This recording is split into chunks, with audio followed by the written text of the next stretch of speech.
തൃശൂരിലെ പ്രശസ്തമായ Sudharma metropolis laboratory ഇപ്പോൾ വടക്കാഞ്ചേരിയിലും. ആരോഗ്യരംഗത്ത് 40 വർഷത്തിലേറെ പാരമ്പര്യം. 400-ൽ പരം ടെസ്റ്റുകൾ, 250ഓളം ലാബുകൾ, 1500 പേഷ്യന്റ് സർവീസ് സെന്ററുകൾ. സുധർമ്മ മെട്രോപോളിസ് ലബോറട്ടറി, കോടതിക്ക് പിൻവശം, girls high school road, Vadakkanchery. Contact 7012712910. നിരവധി കേസുകളിൽ പ്രതികളായ 2 പേരെ കഞ്ചാവുമായി പോലീസ് പിടികൂടി. ചേലക്കര സ്വദേശികളായ ജസ്വന്ത്, അജിത് എന്നിവരെയാണ് പോലീസ് പിടികൂടിയത്. ഷൊർണൂർ റെയിൽവേ സ്റ്റേഷന് മുൻവശത്തുള്ള പാരീസ് ലോഡ്ജിൽ വെച്ചാണ് തിങ്കളാഴ്ച ഷൊർണൂർ പോലീസിന്റെ നേതൃത്വത്തിലുള്ള സംഘം കഞ്ചാവുമായി യുവാക്കളെ പിടികൂടുന്നത്.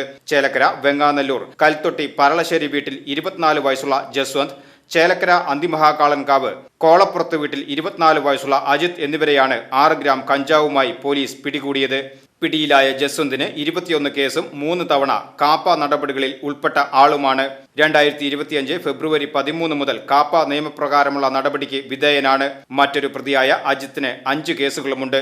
ഇരുവർക്കും ജാമ്യം നൽകിയെങ്കിലും ചേലക്കര പോലീസിൽ വാറണ്ട് നിലനിൽക്കുന്നതിനാൽ ജസ്വന്തിനെ ചേലക്കര പോലീസിന് കൈമാറി. ഷൊർണൂർ പോലീസ് ഇൻസ്പെക്ടർ രവികുമാറിന്റെ നേതൃത്വത്തിൽ ASIമാരായ Gopakumar, Anilkumar, senior civil police officer Santhosh, civil police officer Sajeesh MM എന്നിവർ ഉൾപ്പെട്ട സംഘമാണ് പ്രതികളെ പിടികൂടിയത്. VCV news, Shoranur.